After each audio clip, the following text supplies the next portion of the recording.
అది మిత్రుల ఇది కరుణాకర్షకున వాడు వేస్ట్ ఫెల్ బ్రదర్. ఏ విషయం మీద అవగాహన లేదు. వీళ్ళందరికీ ఆ చిన్నజీఆర్ అనే దరిద్రుడు వాడు దోసుకున్న సొమ్ములకి వెళ్ళి చిల్లర ఇచ్చి వీళ్ళందరినీ పంచి పోషిస్తున్నాడు. ఎందుకంటే ఈ మతం చుట్టూ తిప్పాలి, మన డైవర్ట్ చేయాలి మనని. ఓకే, ఈ లలిత్ వాణ్ణి, తర్వాత ఈ కరుణాకర్షకున అనేటోని, ఆ కళ్యాణి భార్గవ్ అనేటని, ఈ అమారా ప్రసాద్ అనేటోని, వీళ్ళందరినీ పెంచి పోషిస్తుంది చిన్నజీఆర్ అని నాకు వచ్చిన సమాచారం. ఇంకోటి, ఈ ఇన్సిడెంట్ అయినప్పుడు ఈ లలిత్ గాడు అతని ఆ కరుణాకర్షకున గాడు భారతదేశం లేరంట, ఆస్ట్రేలియాలోనో అమెరికాలో ఉన్నారంట. అంటే మేము ఇక్కడ లేము అని చెప్పుకోవడానికి, ఇందులో మా పాత్ర లేదని చెప్పుకోవడానికి ఇది ఒక డ్రామా ఆడుతున్నారు. డెఫినెట్లీ చిన్నజీఆర్ గాడు ఈ దొంగబాడుకోల హస్తం ఉంది. ఈ అమారా ప్రసాద్, ఈ లలిత్ మోడీ, ఈ కరుణాకర్ సుగ్న, వీళ్ళందరి హస్తం ఉంది. కాకపోతే వీళ్ళందరికీ అప్రూవల్ చేసింది ఆడ అమిత్ షా. అమిత్ షా చెప్పినట్టు ఈ కూటమి ప్రభుత్వం ఉంటుంది. ఈ పవన్ కళ్యాణ్ గాడు వీళ్ళందరికీ ఏంటంటే అధికారం కావాలి అంతే. సో అయితే వాళ్ళ ప్లాన్ లో ఎక్కడ దెబ్బ పడ్డదంటే, కత్తి మహేష్ గారిని చంపినప్పుడు, బ్రదర్ని చంపినప్పుడు ఇంత రియాక్ట్ కాలేదు. ఎందుకంటే అది మోర్ న్యాచురల్ గా చేసారు. రియల్ గా యాక్సిడెంట్ చేసి హాస్పిటల్ వెనక చంపేశారు. ఆయన చచ్చిపోలే, హాస్పిటల్ తీసుకొని చంపేశారు. కానీ ఇక్కడ ఏం చేశారు అంటే అది అట్లా చేయకుండా వేరే రకంగా చేసే వరకు అది దొరికిపోయారు. దొరికిపోవడం వల్ల ఇంత పెద్ద ఇష్యూ అవుతుంది అనుకోలే వాళ్ళు, ఇట్లా ఇంత రియాక్షన్ వస్తుంది అనుకోలే. నీలా హరీష్, ఆర్యుల డిఎన్ఏ తాలిబాన్ల డిఎన్ఏ రెండు ఒకటి అనిపిస్తుంది. నేను చాలాసార్లు చెప్పిన కదా, అక్కడ ఆకుపచ్చ తాలిబాన్లు, ఇక్కడ కాషాయ తాలిబాన్లు. కానీ నేను చాలా ఇప్పుడు యూట్యూబ్లో అంతా ట్రావెలింగ్ గీలింగ్ వచ్చినాయి కదా. ఇప్పుడు మనల్ని కూడా అన్ని దేశాలకు పోతారు కదా ఈ ట్రావెల్ చేసేటోళ్ళు.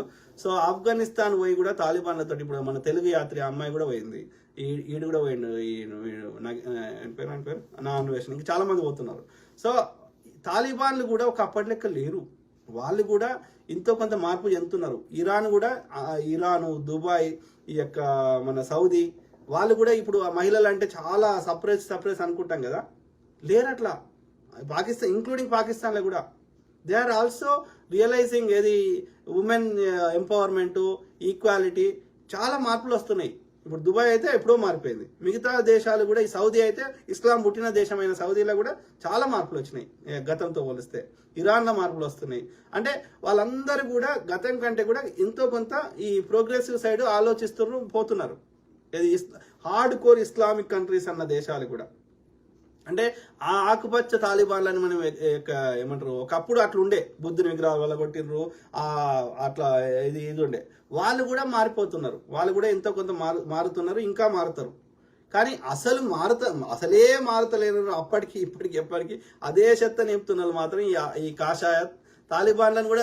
వీళ్ళకి తాలిబాన్లను పెడితే తాలిబాన్లను కూడా అవమానించినట్టు అవుతుందేమో. ఇక అంతకంటే దుర్మార్గులు ఎవరైనా ఉంటే అట్లా తయారయ్యారు. ఈవెన్ ఆఫ్రికా దేశాలు కూడా బాగుపడతాయి, ఒకప్పటి లెక్క లేవు.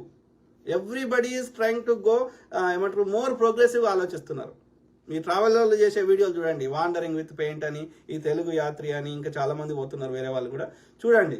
So they are all going more అంటే ఈ యొక్క ప్రోగ్రెసివ్ సైడ్ ముందుకు పోతున్నారు. ఇంకా భారతదేశాన్ని అట్లనే వెనకటి లెక్క వేల సంవత్సరాలు వచ్చినట్టు ఇంకా వెనకకి తీసుకుపోయే ప్రయత్నం ఈ మన దేశంలోనే ఈ సనాతన అధర్మం చెందిన ఈ మనువాదులు ప్రయత్నం చేస్తున్నారు. మనము వాళ్ళ యొక్క ఆగడాలని ఏమంటారు కానియదు. ఓకే, లేకపోతే మన భావితరాలు మనకు క్షమించవు. Correct brother. నీలా హరీష్ బ్రదర్.